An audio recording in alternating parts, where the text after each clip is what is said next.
Alors, autre question, si mes pensées sont dans ma tête, est-ce que mes ressentis et émotions sont dans mon cœur? Moi, je dirais que les pensées ne sont pas en fait dans la tête. Alors, elles transitent évidemment par la tête, on est bien d'accord là-dessus, pour les raisons qu'on vient d'évoquer à l'instant, c'est que les pensées, on les capte, et on va les formuler grâce à notre esprit, avec notre cerveau aussi, on va les décoder. Donc oui, en quelque sorte, les pensées sont dans la tête. Néanmoins, les pensées, elles sont aussi dans le corps émotionnel, puisque ces pensées vont créer des états d'être, des états d'âme, des émotions. Et en cascade, ces mêmes pensées vont être finalement dans notre corps énergétique. Est-ce que ces pensées sont de nature à nous vitaliser, à nous, euh, à nous faire sentir forts, en bonne santé, en harmonie, ou à l'inverse, en mal-être? Et puis, ces pensées sont aussi dans notre corps physique. Ça, Corinne va vous en parler. Euh, donc, je vous dirais qu'en fait, les pensées sont partout à la fois, de la même manière que les émotions. C'est vrai que traditionnellement, on associe les émotions, là je vais reparler avec les chakras, mais on a tendance à dire que le siège des émotions, c'est peut-être plus le plexus solaire, euh, mais que le siège de l'âme serait plus le centre cœur, c'est-à-dire que c'est le cœur qui gouverne notre vie en tant qu'âme. Donc par extension, on aurait tendance à penser que les émotions sont plus de l'ordre du cœur, hein, avoir le cœur sur la main, parler avec son cœur, ressentir ses émotions. Mais moi, je pense que ça, ce sont plus des repères qu'on se donne pour peut-être identifier différents niveaux d'état de conscience. Parce qu'en réalité, les pensées sont partout à la fois, et nos émotions sont, elles aussi, euh, partout à la fois, et elles indiquent notre niveau de conscience, justement. Et toi, comment tu vois ça? C'est vrai que c'est pas facile d'identifier en fait où se trouvent les choses. C'est vrai que c'est vraiment une approche de la conscience en fait qui nous permet, parce que la conscience c'est le regard qu'on porte sur nous, donc sur la matière qu'on est.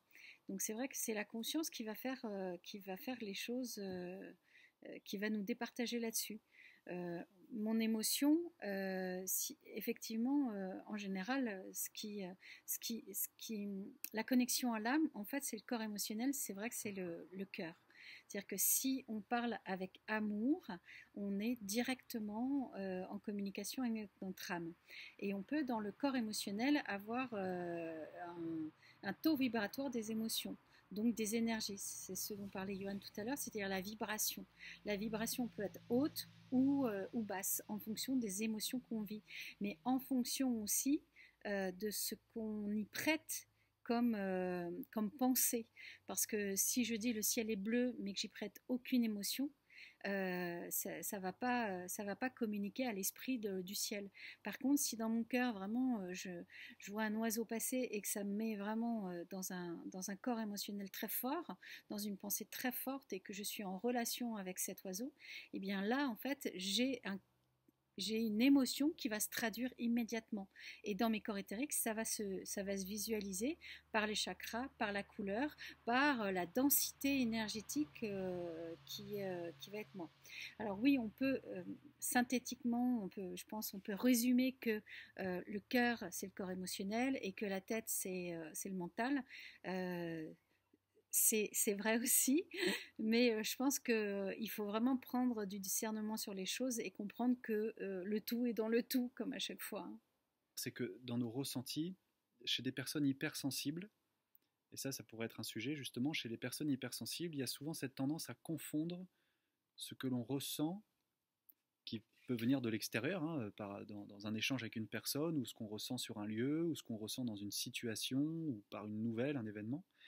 Donc je disais confondre l'information extérieure qui vient résonner avec un état d'être qui est déjà en nous, inconscient, et qui va décupler cette information. À tel point qu'on mélange à ce moment-là, en tant qu'hypersensible, on peut mélanger nos ressentis, nos émotions, nos croyances, et ça se manifeste comme une espèce de raz-de-marée émotionnel.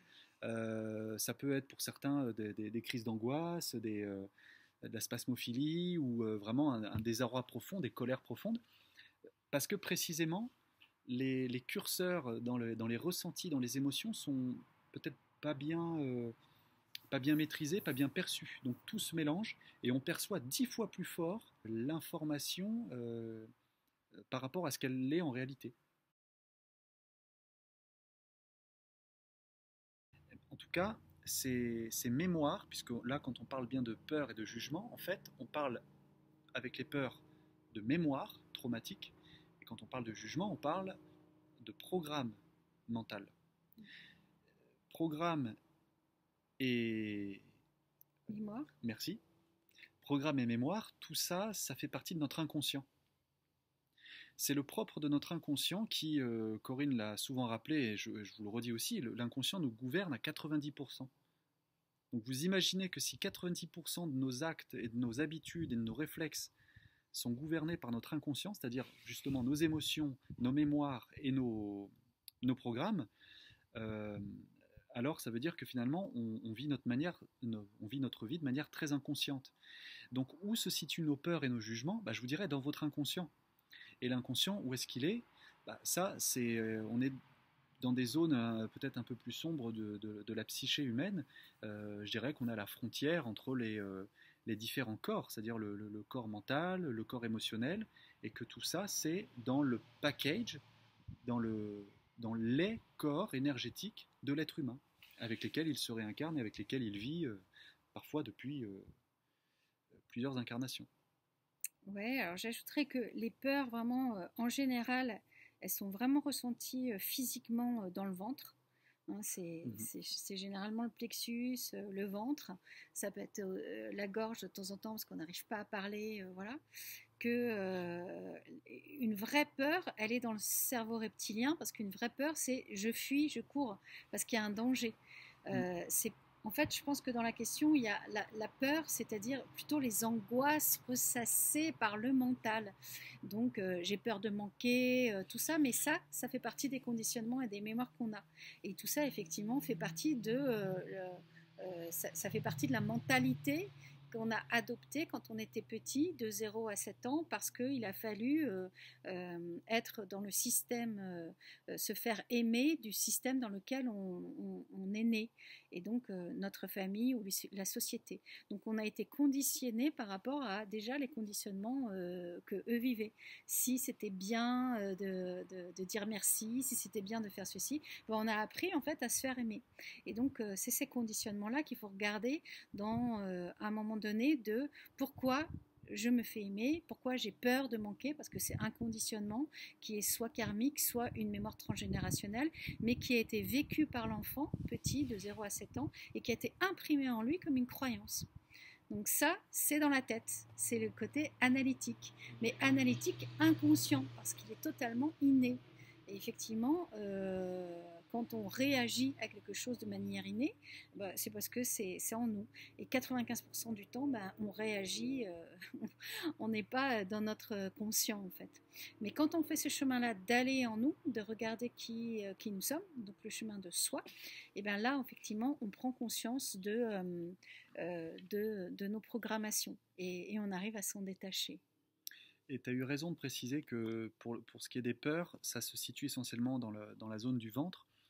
Ça me permet d'ajouter que, en effet, il y a quand même un lien très fort entre le corps émotionnel, le corps astral, et le plexus solaire, donc le chakra du plexus solaire, et donc tous les organes associés à cette zone, hein, c'est-à-dire vraiment les viscères, les intestins, l'estomac, le diaphragme, et donc aussi par extension, puisqu'on est vraiment sur cette zone-là entre la poitrine et les viscères, avec le cœur. Donc il est vrai que quand on ressent les émotions, le siège en quelque sorte de ces peurs, ça va être la partie inférieure de notre corps physique. Et donc ça c'est très animal aussi en quelque sorte, c'est-à-dire qu'on est vraiment dans les en anglais ils disent gut feelings, les tripes, voilà, ça nous prend aux tripes. Donc c'est quelque chose de très ancien, de très ancré. Tu parlais de mémoire reptilienne, enfin de cerveau reptilien, de réflexe. Donc il y a une localisation, on pourrait dire, par rapport au chakra qui se fait plus dans le ventre.